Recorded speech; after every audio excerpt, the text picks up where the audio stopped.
Philippe. Mettez-vous. Bon, bonjour à tous. Il est 8h32, donc on va commencer.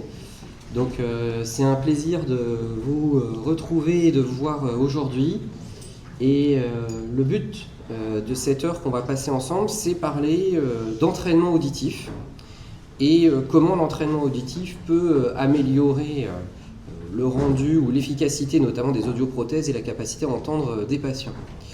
Et il faut savoir que dans le cadre de cet entraînement auditif, il y a un système qui a été développé, qui est le système EarFit, qui semble assez pertinent. Et nous pensons ensemble qu'il est important de vous le présenter parce que même si certains audioprothésistes qui sont dans la salle, sûrement l'utilisent, c'est quelque chose qui est probablement pas assez diffusé et pas assez connu tant dans le monde médical que du côté des audioprothésistes. Donc je vais vous présenter le panel d'experts. Donc Monsieur Delacour qui est ici, qui est audioprothésiste à Troyes dans la région, qui est on va dire l'inventeur, le développeur du système, et qui vous présentera qu'est-ce que EarFit, et puis Monsieur Lurquin qui est donc audiologiste en Belgique, qui est utilisateur du système, et qui lui vous parlera de la façon dont il l'utilise au quotidien, le bénéfice qu'il peut ressentir pour lui et pour ses malades. Et puis quant à moi, je suis le professeur du Bernard, donc je suis ORL au CHU. Alors juste dans l'évolution de tout ça, moi je connais Ludovic depuis plusieurs années, et on avait déjà parlé de son système, et je pense que c'est une des premières fois en fait où il est présenté à un congrès, et c'est les discussions ensemble qu'on a pu avoir qui ont permis justement d'être présent devant vous, et j'espère que ça va vous intéresser et que vous pourrez utiliser EarFit par la suite. Alors moi je vais m'occuper, on va dire, de la partie scientifique, ou de poser un certain nombre de bases de ce qu'est l'entraînement auditif et de ce qu'aujourd'hui on en connaît et quels en sont les effets. Alors voilà à peu près, il n'y a pas que ces 4 acteurs, mais les 4 acteurs qui peuvent être présents pour les malades, les ORL dans le cadre du diagnostic et de la prise en charge de la surdité. Et une fois que ce diagnostic a été fait pour les malades, il va y avoir une prescription d'audioprothèse. Donc lorsqu'on a un patient sourd, quel que soit le type de surdité, souvent il se plaint d'une chose, c'est d'entendre mais de ne pas comprendre. Et ça, probablement en tant qu'audioprothésiste, c'est votre quotidien, mais moi aussi en tant qu'otologiste. Et on est, on va dire, assez attentif à cela, et c'est pour ça qu'on essaye de rendre service à nos malades et qu'on prescrit un appareillage auditif. Et puis au final, probablement plus de votre côté, moins d'une autre en tout cas, parce qu'une fois que le malade a son appareillage, on peut être amené à le revoir dans le cadre de la surveillance d'une pathologie. Mais si le malade ne porte pas son équipement, alors c'est pas parce qu'il y a un inconfort esthétique, ou là on est plutôt sur un équipement qui n'est pas porté parce qu'il n'a pas ce bénéfice auditif, et il part un peu dans la nature, et là c'est quand même dommage, on va le voir après pourquoi. Et c'est pas toujours des patients qu'on revoit nous en consultation. Alors pourquoi l'équipement peut être mal ou pas porté? Bon, après on peut toujours avoir des discussions, il peut y avoir des mauvais audiogrammes et donc des mauvais réglages. On va quand même partir du principe qu'on est tous intéressés et tous compétents. Il peut y avoir une défaillance matérielle, ça c'est de toute façon vérifié par les audioprothésistes dans leur globalité, et donc ça peut arriver. Il y a aussi la volonté insuffisante du malade, bien que s'il a fait une démarche pour voir son ORL, il n'y a aucune raison qu'il ne fasse pas une démarche pour avoir un bénéfice auditif. Bon, parfois il y a vraiment des attentes aussi irréalistes. Après, il peut y avoir des causes anatomiques, des douleurs, des inconforts qui fassent que le système n'est pas porté régulièrement. Et puis, vous avez toute la problématique des écoulements, de l'oreille chronique. Mais surtout, voilà, ce bénéfice trop faible dans le bruit va justement être une des principales ou un des éléments qui fait que le système n'est pas porté. Et donc, en règle générale, c'est pour ça que la flèche retourne vers plutôt les audioprothésistes. C'est vous qui êtes confrontés à cela. Alors, soit vous nous renvoyez les malades parce qu'en effet, il y a un écoulement ou il y a quelque chose pour rediagnostiquer, mais souvent vous êtes confrontés à ça. Et c'est essentiellement dans le bruit que les patients sont gênés. Alors il faut savoir, et vous êtes tous bien sûr au courant, que le taux d'équipement d'audioprothèse en France a vraiment augmenté on peut presque dire exploser grâce au 100% santé. En tout cas, c'est une porte d'entrée pour les malades dans l'équipement audioprothétique. C'est à peu près 55,5% des patients éligibles en France. Donc il y a un vrai effort de la société et cet effort, il est financier. Et donc derrière, si cet effort est financier, on sait les finances notamment de la France et de la Sécu, c'est qu'il doit y avoir, on va dire, un avantage et que le malade puisse porter. Alors cette étude d'Eurotrack en 2022, chez des patients porteurs d'audioprothèses, 5% déclarent ne jamais les utiliser, 10% moins d'1 heure par jour, et l'usage moyen est d'environ 8,4 heures. Donc ce qui, à peu près à l'époque, représente 45,7% d'équipements, 3 millions de personnes. Et donc si on fait un prorata, c'est 15% de non-utilisateurs.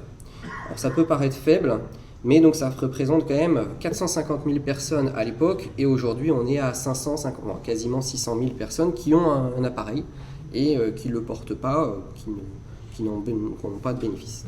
Alors c'est probablement en plus sous-estimé, et on considère dans d'autres pays européens qu'on est quand même autour de 50%, donc c'est quand même beaucoup.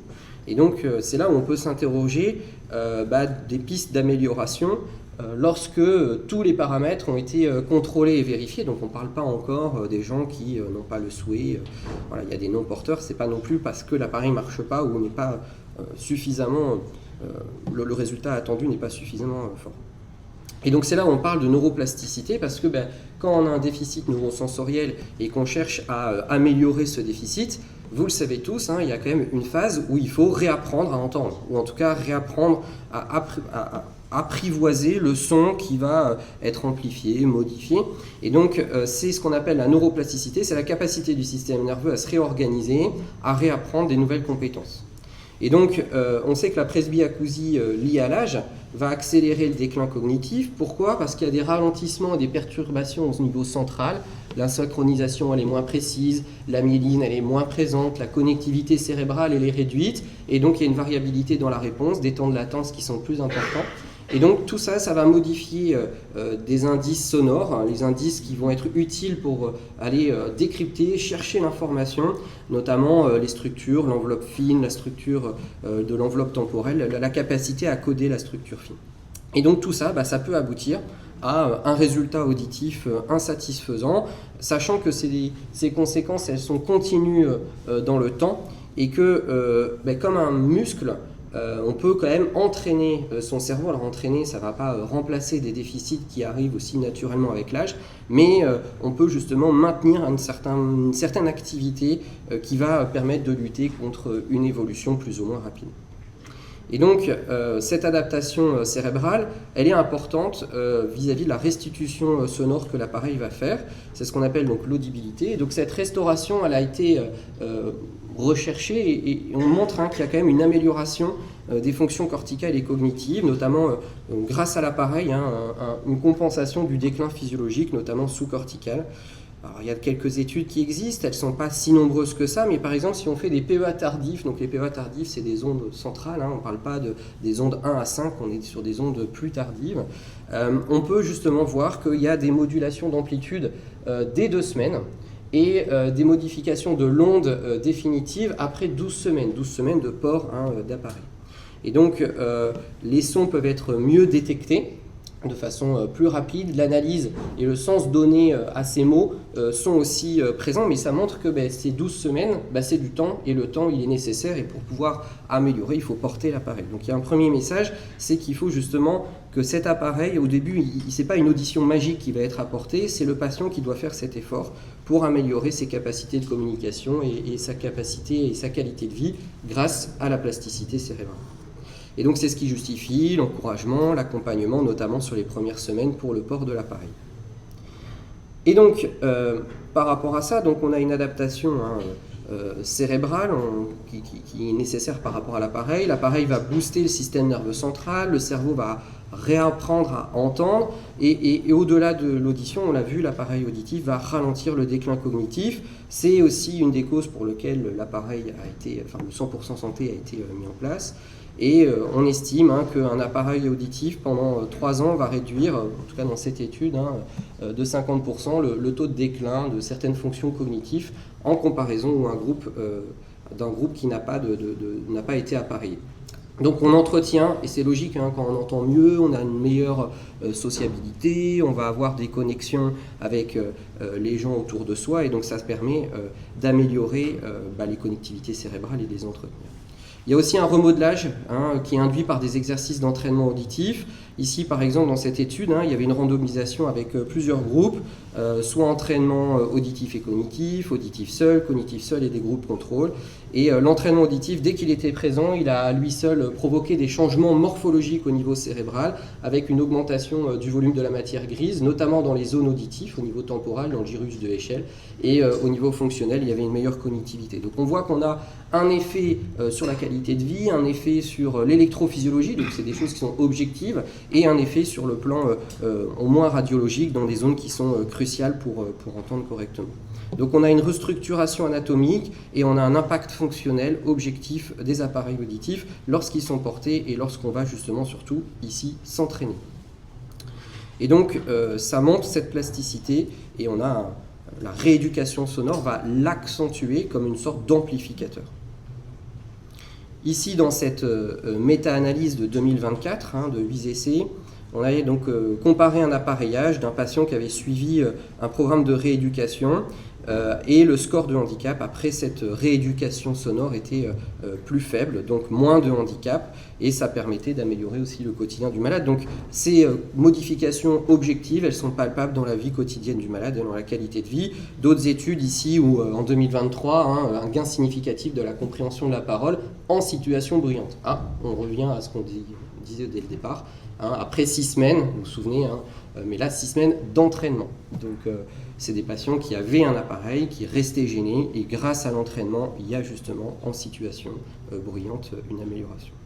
Donc si on résume, mais grosso modo, on a une amélioration des tests de compréhension de la parole dans le bruit grâce à l'entraînement, on a une amélioration des tâches dichotiques et des questionnaires, la mémoire est meilleure, l'attention, la vitesse de traitement du signal est meilleure, les latences au niveau du tronc cérébral sont plus faibles, donc des choses objectives, et le sentiment de handicap a diminué. Donc il y a un vrai impact positif chez les malades, tant sur la vie quotidienne que sur des données objectives, que sur, on va dire, des données radiologiques.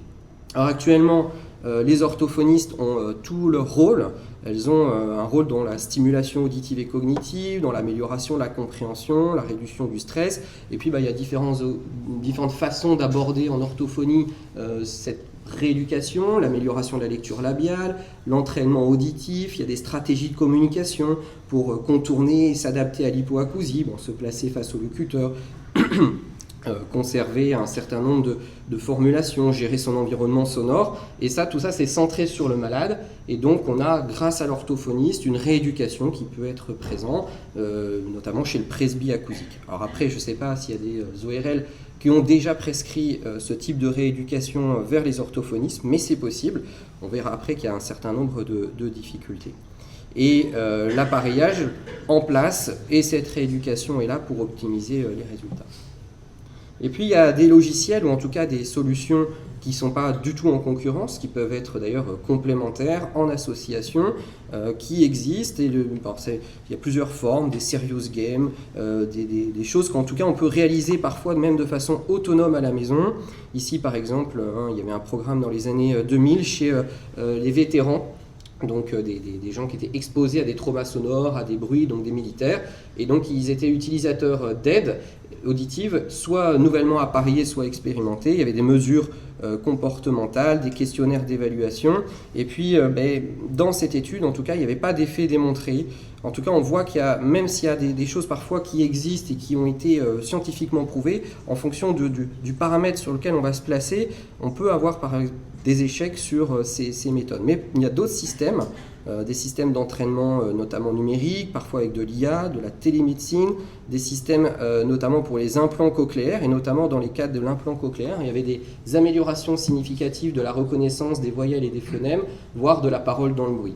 Donc on voit qu'en fonction des paramètres qu'on va chercher à analyser selon le type de système, et il y a peut-être des systèmes qui sont plus adaptés que d'autres, il y a des effets qui sont démontrés, d'autres moins, ça c'est la science, mais personnellement, en tout cas, pour avoir testé chez certains malades, je suis assez convaincu de ce type de rééducation lorsqu'elle est bien faite.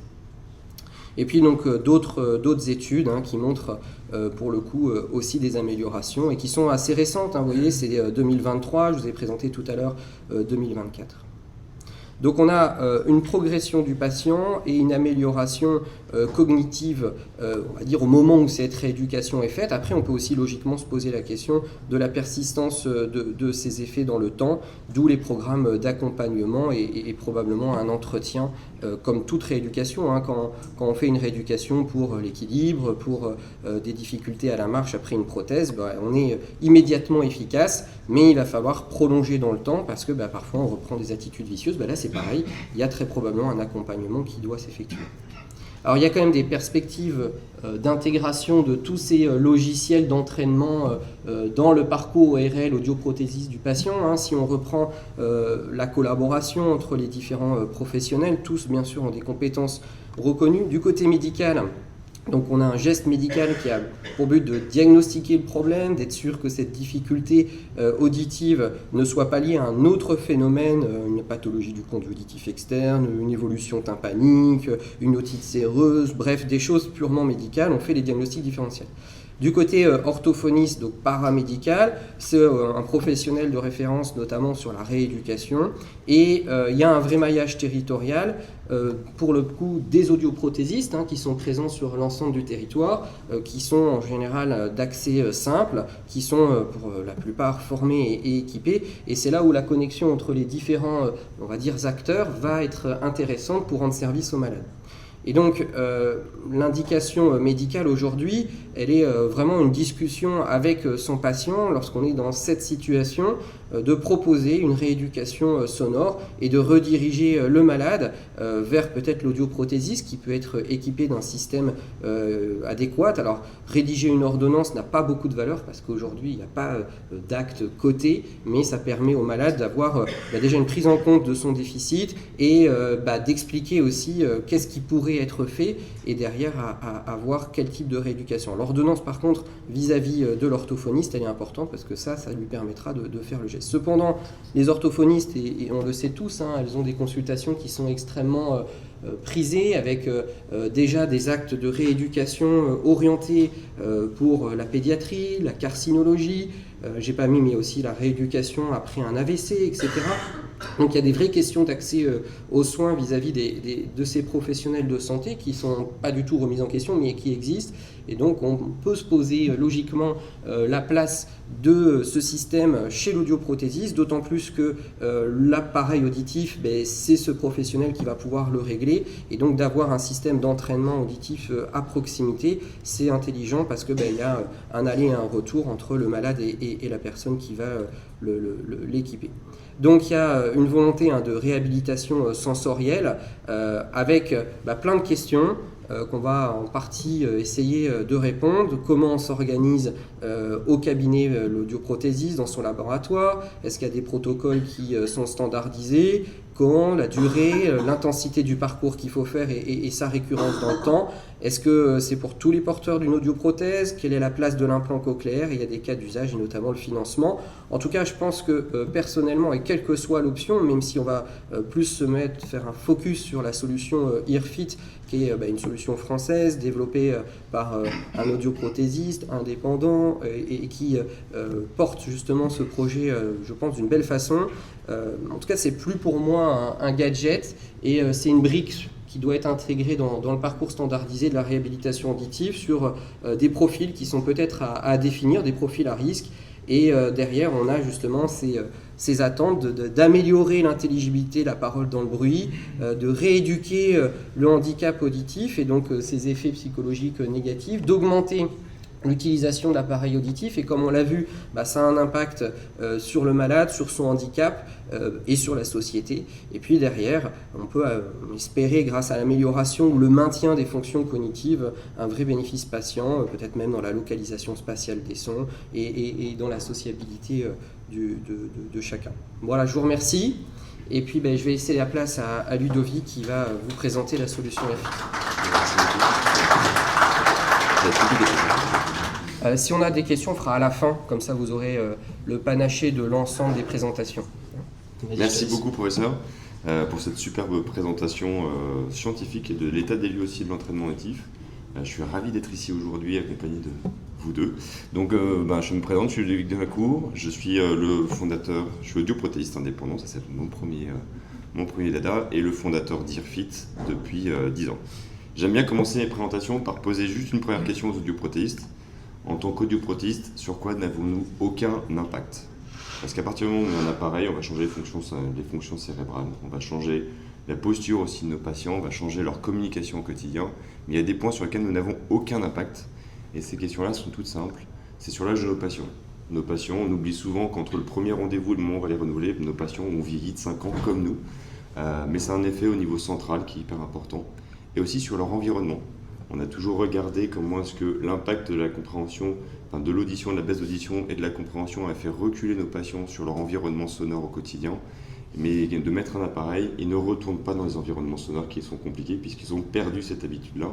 Et ils viennent se faire appareiller chez nous pour récupérer de la compréhension, récupérer une certaine tranquillité sociale de communication au quotidien, sauf que leur quotidien, l'environnement sonore de nos patients au quotidien est peut-être le facteur le moins stimulant de leur éducation auditive. Donc on va répondre à une problématique d'audition par l'appareillage, mais il faut aller plus loin au niveau central et les stimuler. On a un élément d'apprentissage qui est génial dans nos appareils aujourd'hui, c'est le data logging. On a aujourd'hui la capacité de savoir d'avoir 2 informations au quotidien très régulièrement, c'est leur temps de port, est-ce qu'ils les portent ou pas, et de leur expliquer l'importance du temps d'utilisation des appareils et surtout leur environnement sonore.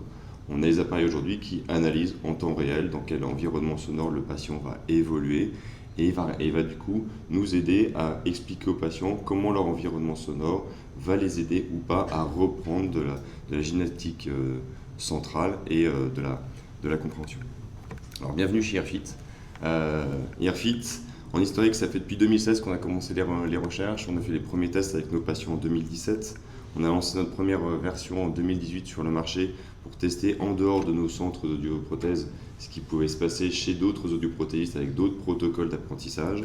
Et en 2022, on a sorti une nouvelle version avec tout ce qu'on avait appris lors des premières années, avec les évolutions qu'on a rajoutées, toutes les expériences qu'on a pu faire. On a remodifié complètement le logiciel, complètement le protocole. Et c'est un protocole qui s'améliore progressivement avec les remontées aussi qu'on a de nos patients.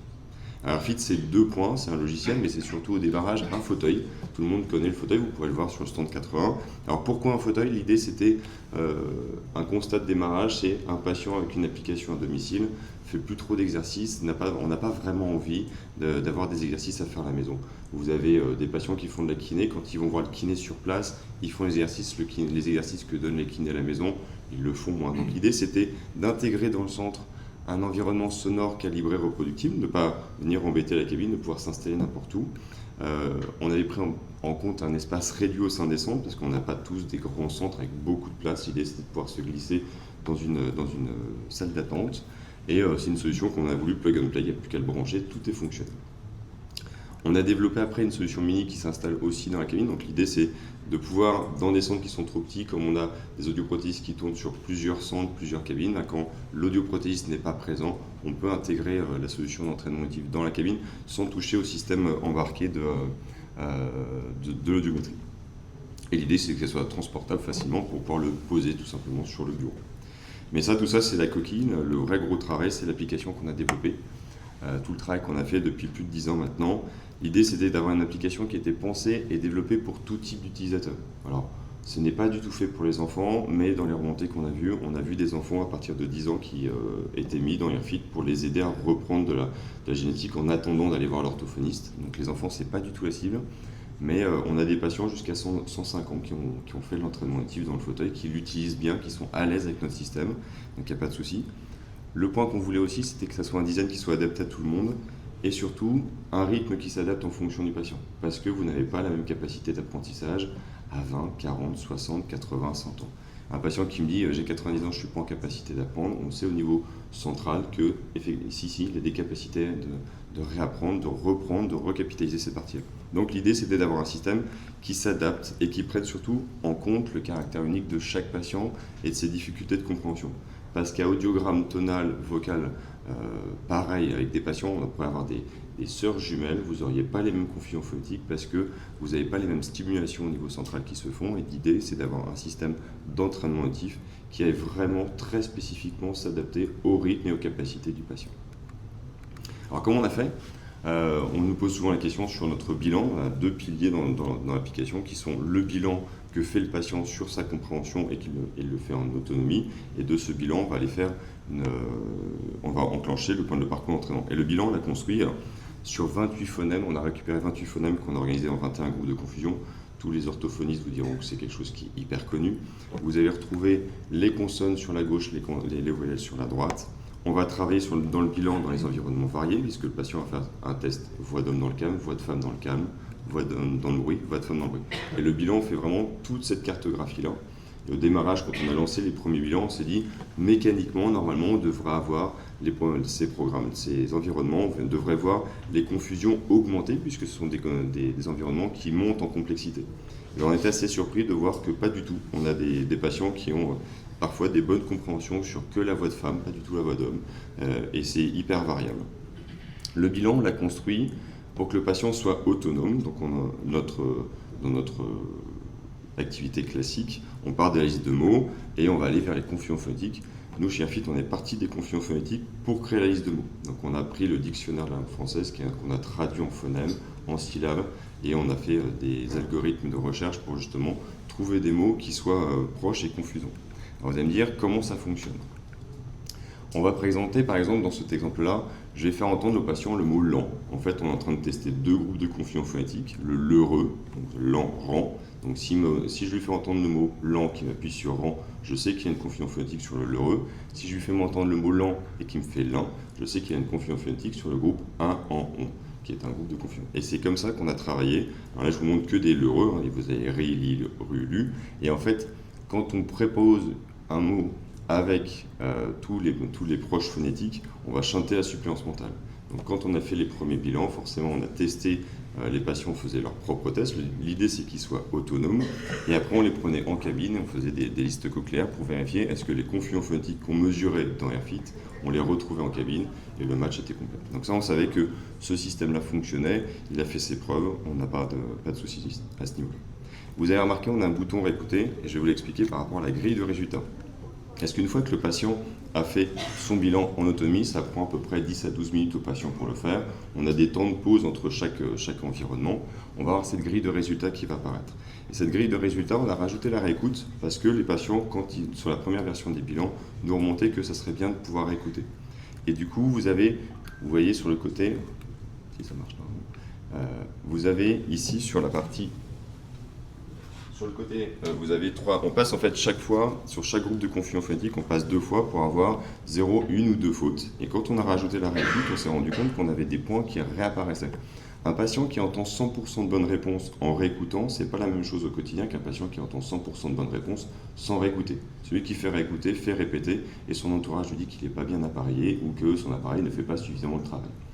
Et paradoxalement aussi, un patient qui a 100% de difficulté, mais qui a 100% de difficulté en réécoutant, ça n'a pas la même valeur qu'un patient qui a 100% de difficulté sans réécouter. Il y en a un qui sait qu'il perçoit, qu'il ne comprend pas, l'autre ne perçoit pas, qu'il ne comprend pas. Ce n'est pas du tout la même approche au niveau de la compréhension.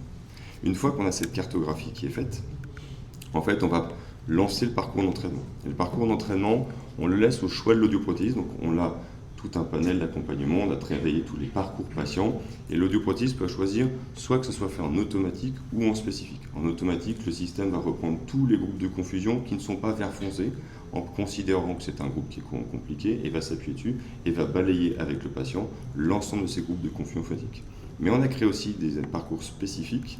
Donc l'audioprothésiste a le choix des environnements de travail, soit que voix d'homme, soit que voix de femme, soit que dans le calme, soit que dans le bruit, et peut choisir aussi le nombre de séances, 5, 10, 20 et illimité. Pourquoi on a fait cette partie-là? Pour donner la main aussi aux praticiens de pouvoir segmenter ou accompagner le patient. Au tout démarrage d'Airfit, c'était un peu, on avançait, on ne savait pas trop comment, on voulait voir comment est-ce que le patient restait motivé dans son accompagnement, dans sa prise en charge, et on s'est rendu compte que d'avoir un parcours qui était cadré, c'était quelque chose qui était rassurant. Je sais quand est-ce qu'il y a une fin, et je sais ce qui va se passer. Et sur des patients où on va avoir des grosses problématiques de compréhension, où on est en train de préparer le patient vers l'orthophoniste, c'est bien aussi de segmenter pour pouvoir lui montrer qu'il évolue et que ça apporte une amélioration et qu'il peut aussi s'améliorer. Alors comment fonctionne notre parcours d'entraînement? On a deux axes, notre parcours d'entraînement, notre programme s'appuie sur deux axes, forcément des exercices d'entraînement, sinon ça n'aurait pas de valeur, mais aussi des exercices d'évaluation. L'idée, c'était aussi pendant l'entraînement de vérifier comment le patient va évoluer dans sa compréhension, qu'est-ce qui s'améliore et qu'est-ce qui ne s'améliore pas. Qu'est-ce qu'on va travailler lors des séances? Donc, on s'appuie sur le groupe de confusion phonétique qui est la base de départ. J'ai un problématique dans la voix d'homme, dans le calme, sur le l'heureux. On va travailler sur le l'heureux avec des adjonctions de groupe de voyelles, ça c'est le point de départ. On va rajouter aussi des timbres, parce que la différence entre les voix, nous allons être 3 intervenants qui en parlaient. Si nous disions exactement le même texte, nous le prononcerions de manière différente. Et en fait, cette différenciation est extrêmement importante pour percevoir les aspects fréquentiels, tout ce qui va être voyelle, mais aussi toutes les nuances. Si je deviens sarcastique ou pas sarcastique, ça va jouer non pas sur le message qui passe, mais sur la nuance du message. Donc ça, c'est extrêmement important pour le donner au patient. On va travailler sur la vitesse de traitement. L'aspect temporel est une fonction cérébrale qui se stimule, qui s'entraîne. Le patient qui vous dit « mes petits-enfants parlent trop vite, je ne peux pas les comprendre », c'est une fonction d'intégration qui se restimule, se reprend, s'entraîne. Donc on a rajouté ces parties-là au démarrage sur la nouvelle version parce qu'on s'est rendu compte qu'on pouvait les entraîner. Et bien sûr, on a la position du phonème dans le mot, parce qu'en aspect phonétique, un le en début, en milieu, en fin de mot ne se prononce pas, n'a pas la même information. Et on a rajouté un point qu'on a découvert suite à l'installation de la V1, c'est pour la version 2, c'est qu'entre chaque séance, on contrôlait déjà pendant les séances ce qui se passait, mais on ne contrôlait pas lors de la séance suivante est-ce que ça s'était maintenu, est-ce que l'amélioration s'était maintenue. Et en fait, c'est une fonction centrale qui est la mémoire de travail. Donc quand le patient va terminer, je vais vous montrer après, quand le patient a terminé sa séance, à la séance suivante, on vient recontrôler ce qui s'est passé lors de la séance précédente pour vérifier ce que ça s'est maintenu.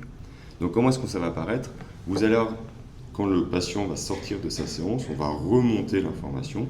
Donc vous avez les travaillés à cette séance, donc ce sont les petites cases barrées en noir. On va montrer l'information, où est-ce qu'il s'est amélioré. On a les points de validation, ça nous permet de vérifier qu'est-ce qui s'est validé et qu'est-ce qui ne s'est pas validé dans le temps, et les points qui ont déjà été travaillés.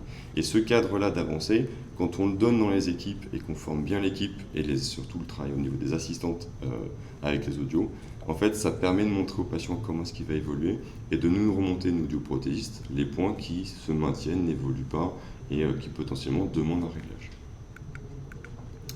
On a des récurrences. Alors, on a regardé au démarrage déjà comment ça fonctionne et à partir de quand ça fonctionne. Donc on s'est rendu compte que le point de démarrage d'un parcours d'entraînement, il y a 2 phases d'apprentissage qui vont se faire. La première phase, ça prend 3-4 séances pour que le cerveau apprenne à apprendre. C'est-à-dire que le cerveau va se confronter à un environnement de travail qu'il ne connaît pas, il va commencer à analyser comment ça se passe, et en fait, une fois qu'il a compris la structuration de l'exercice, il va se mettre à travailler. Comment est-ce qu'on l'a découvert? En suivant des patients et en regardant que lors des séances, on passait de 2-3 boucles d'exercices de groupe de confusion qui se faisaient à d'un coup 5-6. Et le patient nous exprimait que ça y est, j'ai compris comment ça fonctionne. Du coup, il ne se consacre à aller chercher que l'information qui nous manque. On a aussi un point, ça on en reparlera tout à l'heure, c'est les rappels. Parce qu'en fait, la question de savoir est-ce que l'entraînement auditif a un impact sur la compréhension du patient en sortie d'entraînement auditif, c'était déjà oui il y a 10 ans. C'était déjà oui, c'était le comment on fait était différent, mais c'était pas forcément l'intérêt, la question n'était pas finalement si intéressante de ça, de savoir est-ce que ça fait de l'effet, mais c'est en bout de combien de temps ça fait de l'effet et combien de temps ça va rester. Alors, on a des premiers résultats, ça c'est notre analyse chez nous. Donc on a nos bilans, on analyse au niveau de nos patients, des suivis qui sont faits. Donc on a les bilans initiaux, donc ça c'est les parcours, ils apparaissent pas super, je suis désolé. Les bilans, on a regardé quels étaient les résultats à la fin du bilan. Je ne sais pas si vous voyez, on a au tout démarrage. Donc on a les pourcentages de bilan de démarrage qui sont ici et le bilan qui est fait à la fin du parcours d'entraînement. Donc toujours par le patient dans le même environnement avec les mêmes tests. Et on regardait comment ça évoluait et on a regardé quelle est la différence entre un patient qui fait qu'un seul parcours et plusieurs parcours. On a vu qu'il y avait une amélioration qui se mettait en place. On a eu différentes études qui ont été publiées, enfin pas forcément publiées, qui ont été travaillées. On en est en train d'en publier une, justement sur les effets. Donc ça c'est une étude qui a été faite par Christophe Nemeth, qui est dans la salle, que je salue, qui a été faite il y a maintenant 8 ans sur la toute première version, et qui regardait justement l'amélioration de la compréhension dans le bruit, un groupe standard et un groupe entraîné. À la sortie de l'entraînement, qu'est-ce qui se passait? On a continué, alors on suivait aussi nous en parallèle 2 autres groupes qui ont été suivis pendant 2 ans pour voir justement les améliorations par rapport au rapport signation-bruit en sortie d'entraînement à 2 mois d'entraînement, mais on a regardé comment ça se maintenait au bout d'1 an et avec au bout de 2 ans comment ça s'était évolué par rapport à un groupe standard, et comment est-ce que 2 ans après qu'ils aient arrêté l'entraînement, on leur faisait juste un petit parcours de 5 séances, est-ce que ça s'améliorait, ça reprenait tout de suite, et on voyait que ça remontait assez rapidement, les patients reprenaient rapidement de la compréhension dans le bruit. Mais sauf qu'on avait oublié un point, c'est qu'on s'était focalisé que sur la compréhension dans le bruit, et on n'avait pas comparé avec la compréhension dans le calme, parce que la compréhension dans le calme, l'appareillage répond à la problématique, on voit tout de suite l'amélioration en cabine, on peut la mesurer. Et bien on est en train de rédiger une étude qu'on vient de terminer l'année dernière qui a été réalisée sur un groupe sur 280 patients. Donc on a regardé, on a 3 groupes, un groupe classique sans entraînement actif qui est notre base d'appareillage pour voir qu'est-ce qui fait que l'appareillage fait un effet. On a regardé, on a créé 2 autres groupes à côté, un groupe qui est sorti de l'entraînement, qui a eu de l'entraînement auditif au cours de son accompagnement, de sa prise en charge, mais qui est sorti de l'entraînement auditif depuis plus de 9 mois. C'est-à-dire qu'on considère qu'après 9 mois, il y a plus ou peu d'effets qui se maintiennent. Et on a regardé avec un 3e groupe qui, pour le coup, sortait de l'entraînement auditif tout de suite. Et chose assez étonnante, on a des différences qui sont significatives, mais pas du tout au même endroit. Les patients qui ont fait, à un moment donné dans leur parcours de l'entraînement auditif, c'est-à-dire qui ont fait plus de 10 séances, on a une amélioration qui est significative dans la compréhension, dans le calme, mais pas dans le bruit. Et quand un patient sort d'entraînement actif, on a une amélioration qui est significative plutôt dans le bruit et pas dans le calme. Ce qui est subordonné que on sait qu'on a des fonctions cérébrales qui ne fonctionnent pas de la même manière quand on travaille dans le calme et quand on travaille dans le bruit. Potentiellement, c'est des fonctions cérébrales qui peut-être montent en puissance ou gagnent en compétences, pas du tout de la même manière. Et du coup, si dans le calme ça prend du temps, ça met un effet qui est beaucoup plus long. Et si dans le bruit ça prend peu de temps, c'est-à-dire que ça monte rapidement, ça redescend rapidement. Donc c'est un autre sujet de travail qu'on va voir. Et là, je laisse la main à Philippe et je vous remercie de votre attention.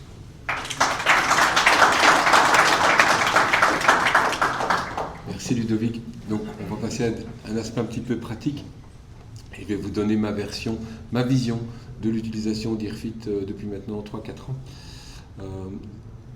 Les choses dont je voudrais parler. On vous a parlé d'un idéal, il faudrait faire du IRFIT pour tout le monde, c'est des choses que tout le monde comprend. En pratique, c'est un petit peu différent. On va parler de gratuité et on va parler de l'aménagement du centre auditif également. J'ai mis en 3 couleurs, c'est assez facile à comprendre. Les patients que je ne prendrai pas de prime abord. Un patient aphasique, c'est de l'orthophonie. Un patient cérébro-lésé, c'est de l'orthophonie. Un patient implanté ou une surdité profonde chez l'enfant également.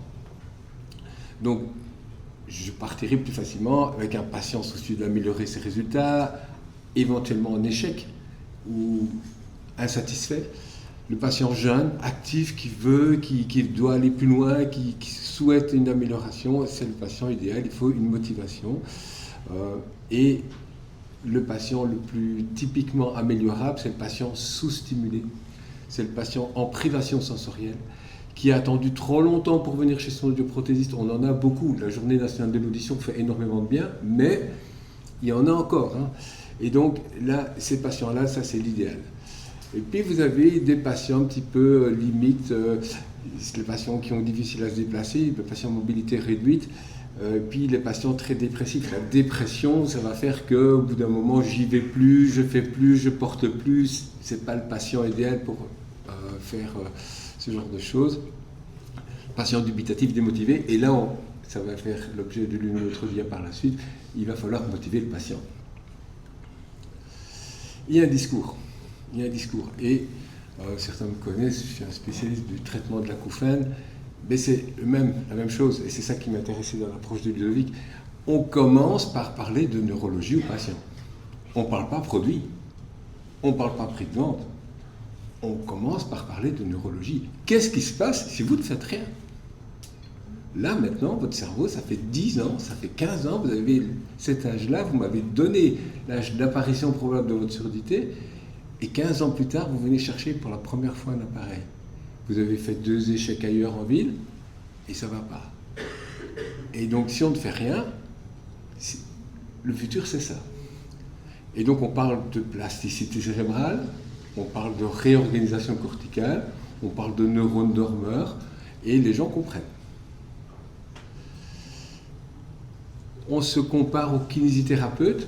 Quand je livre un appareil, je suis un bandagiste de l'oreille. Quand je fais du earfit, je suis un kiné de l'oreille. Okay, ce n'est pas les mêmes fonctions. Et de la même façon, chez le kiné, vous y allez 10 fois, 15 fois, il y a un prix à payer. Et personnellement, vous allez voir que je défends l'idée du prix à payer pour réaliser ces séances. J'évite en général de faire un pronostic. Ce que Ludovic vous a montré m'aide. Donc, plus on démarre bas, plus le pronostic d'amélioration est enviable. Mais il y a aussi des gens qui commencent à 90-92% et qui ont quand même parfois envie de faire des séances. Donc les mots-clés, c'est les mêmes qu'en TRT, c'est privation sensorielle, plasticité cérébrale. On va parler de l'influence de l'âge. La plasticité, elle diminue avec l'âge, il faut quand même oser dire les choses. Vous vivez dans le silence, il y a peu de contacts, il y a peu de personnes avec qui vous parlez au quotidien. Et finalement, dans la non-utilisation des médicaments, moi j'ai énormément de patients qui me disent « j'ai personne à qui parler ». Donc la solitude est un vrai problème à prendre en compte aussi. Ça, c'est la phrase clé. Je la dis à tout le monde. C'est quelque chose qui les marque. C'est facile à comprendre. Et, ah ouais, expliquez un peu moi ça. Et alors on est parti. Il y a un discours à avoir pour que les personnes comprennent que le cerveau doit être stimulé. Parlons un peu de la gratuité. Moi, je suis contre. Je trouve que c'est un acte indépendant. Je suis belge, donc je parle encore plus facilement de ce qui se passe en France. Je trouve que c'est un acte indépendant du prix de l'appareil. On fait, vous pouvez obtenir chez Earfit des cartes de 10 séances. Ça évite les gens qui se disent oui, je vais y aller une fois ou deux, et puis qui vont dire du mal pas. Oui, j'ai même essayé ça et ça ne marche pas. Non. Il a payé au début les 10 séances, et puis il vient à ces 10 séances. Et après, si ça n'a pas marché, il a quand même fait 10 séances. Sinon, le discours vis-à-vis de l'ORL, vis-à-vis du généraliste et vis-à-vis de son entourage, ça va être « j'ai même essayé ça et ça ne marche pas non plus ». Ce n'est pas un miracle, il faut quand même faire les 10 séances, c'est un minimum. Je pense qu'il ne faut pas s'opposer aux orthophonistes, c'est des choses complètement différentes. Et ça nous permet de nous distinguer par une approche paramédicale. C'est comme ça dans le groupe pour lequel je travaille, c'est la valeur première. Et donc, on fait valoir une certaine expertise, on fait quelque chose en plus que les autres ne font pas.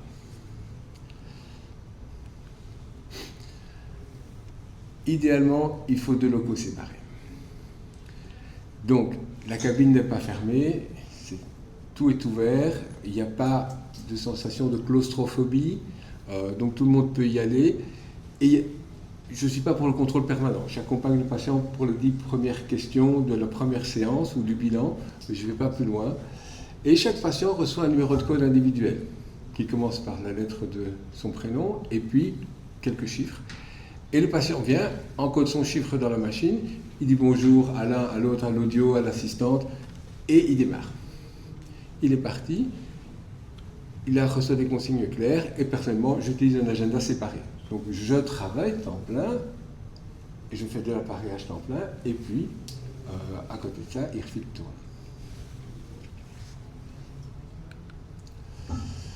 Donc, j'essaie que le patient soit le plus autonome possible. Il peut y avoir une prise en charge par l'assistante. Il faut expliquer au patient que tout va bien se passer. On peut donner des papiers explicatifs. Et enfin, une dernière chose, le petit point qui est là tout en bas, ils vont oublier leur numéro de code. Bien entendu, ils ne sont pas tout jeunes, donc je ne sais plus. Alors, vous avez fait un petit papier au début de chaque semaine ou au début de chaque journée, et vous savez que monsieur Durand, il s'appelle Paul, et que c'est donc le numéro P et 4 ou 5 chiffres derrière. le discours doit changer. Et je dirais qu'il ne doit pas changer que pour utiliser Airfit. Le discours des audioprothésistes doit changer. On doit sortir du tout commercial et ne pas trop se centrer sur l'audition périphérique. L'audition périphérique, c'est en soi quelque chose de connu, de simple, et en quelques clics, on peut appareiller quelqu'un, on peut programmer un appareil auditif. J'évite les posters commerciaux, mais on doit se centrer, dès l'arrivée dans le centre auditif, sur la réhabilitation. Et donc, des posters de cerveau, d'images comme ça. Le discours aussi doit être centré sur le fonctionnement du cerveau auditif. Bien entendu, le médecin ORL doit être d'accord avec ce que vous faites. Si vous avez un ORL qui dit bon, vous pouvez essayer, ça, rien que ça, tout est par terre. Donc c'est certainement pas la chose à faire. Il faut qu'il y ait une communion d'idées. L'objectivation et la discussion sur base des résultats, on va avoir des courbes d'amélioration, on va pouvoir remotiver le patient. Vous voyez, vous avez déjà progressé de 8, de 9, de 10%. C'est des choses intéressantes. On va pouvoir décider avec lui de faire un arrêt, une pause, une reprise. Ludovic vient d'en parler. La modification des réglages de l'appareillage par rapport aux résultats, ça reste très compliqué. Il y a beaucoup de gens qui ont consacré leur carrière, je pense à Franck Lefebvre, je pense avant ça encore à Benoît Virol. C'est compliqué à faire, et parce que le patient demande toujours d'abord du confort. Ah, vous trouvez une confusion sourde sonore, vous dites, je vais augmenter un petit peu le volume dans les graves, et vous dites, ah non, ça ne va pas. C'était mieux avant. Et puis je vais terminer avec ceci. Il y a quand même une évolution de l'offre audioprothétique à l'arrivée du 100% santé. Donc le nombre de centres en France a été multiplié par 2 pratiquement. Et on arrive, et ça c'est intéressant, et ça c'est positif, du même coup à une prise en charge des pathologies où jusqu'à présent on disait « Oh, ça c'est trop compliqué, ça va me prendre du temps ». On prend enfin en considération le patient acousphonique, on prend enfin en considération le patient hyperacousique. Ce sont des mots qu'on ne connaissait pas il y a 15 ans. Et ça, c'est génial. Et arrivent maintenant des audios qui disent on va faire une thérapie sonore, c'est-à-dire qu'on va rajouter un bruit dans votre appareil. Et on va modeler ce bruit. Exactement comme je modèle une réponse en fréquence, je vais modeler ce bruit. Donc ça, c'est quelque chose de très intéressant. L'espérance de vie augmente. Tous les 4 ans, on a 1 an d'espérance de vie en plus. Donc par rapport au début de ma carrière, je rencontre beaucoup plus de gens de 85 ans. Et ces patients de 85 ans, ils ont un cerveau normal de 85 ans avec une sénescence auditive. Et donc, il va falloir les accompagner un petit peu plus. L'arrivée des papy-boomers amène une mentalité. Je veux être bien, je veux être confortable. L'argent n'est pas un problème, je suis bien, j'ai tout bien fait, mais rendez-moi un peu de plaisir, rendez-moi un petit peu le bonheur de vivre. C'est ça l'esprit du papy-boomer. Et de nouveau, c'est à nous à en prendre compte. Une autre très bonne nouvelle aussi, c'est qu'on commence à comprendre les surdités cachées. Au début de ma carrière, l'ORL, devant une paire de 20 ou 25, il disait « c'est normal, hein, c'est pas très grave. On va attendre. » Et aujourd'hui, on dit quand on voit les auto-émissions, les produits de distorsion, ben, finalement, il n'y a peut-être pas beaucoup de cellules qui fonctionnent bien. Ça ne m'étonnerait pas que le test d'embrouille soit mauvais. On fait une VRB et tout d'un coup, ah, ouais, le monsieur, il doit quand même pas tout à fait à l'aise. Et il a peut-être un acouphène. Et donc là, on a enfin maintenant des réponses. On a une nouvelle règle d'appareillage NAL NL3. Hein, donc c'est quand même le plus grand laboratoire au monde qui fabrique des règles d'appareillage. Et le NAL nous vient avec une méthodologie qui est adaptée aux surdités cachées. Ça, c'est quand même positif aussi. Et puis donc, du même coup, la profession d'audioprothésiste évolue. En tout cas, je voudrais qu'elle évolue un peu plus. On parle de réingénierie. Donc, nos dirigeants, le collège, mais aussi les directeurs d'école se sont réunis. Et on espère une modification des connaissances théoriques. On espère une montée en compétences dans des domaines comme la neurologie et comme la réhabilitation auditive. Et au final, je vais terminer avec un mot un petit peu compliqué. Sur la table du ministre de la Santé, il y a le dossier de la dissociation. et de nouveau faire des choses en plus, comme on peut le faire avec un fauteuil de réhabilitation auditive, eh bien ça s'inscrit parfaitement si la dissociation arrive. Et je vais céder la parole pour la dernière dia à Ludovic. Merci beaucoup Philippe. Alors, on s'est posé la question sur, on sait qu'on allait avoir des audioprothésistes et des ORL dans la place. Quel message ORL vous pouvez délivrer à vos patients? Tout simplement, il existe plusieurs gammes d'appareils, mais ça vous le savez tous déjà depuis longtemps, mais qu'on améliore la réussite d'un appareillage par un programme d'entraînement auditif. On va booster le résultat. Chez les audioprothésistes, quel intérêt d'avoir l'entraînement auditif intégré dans le centre? Déjà de se différencier. Quand on a tous les mêmes prothèses chez tous les fournisseurs, dans les marques, on peut se différencier par la qualité de son service. Améliorer la prise en charge, aller plus loin dans la prise en charge. Et ça, ces deux points-là vont augmenter et la satisfaction de votre patient et la fidélisation du patient. On avait regardé, on a analysé, en gros, on double le temps de patient en centre quand ils font de l'entraînement auditif. Vous regarderez les points, on a analysé un patient qui fait un parcours complet entre le moment où l'appareil, on va le renouveler, il va faire 20 séances en plus du suivi que vous allez avoir dans le centre. Et puis on a surtout la question de la préparation à la dissociation. Alors nous on a regardé avec Airfit, on est plutôt ravis puisqu'on crée plus de rendez-vous dans les centres d'audio que ce qui se font habituellement, donc ça ne posera pas trop de soucis.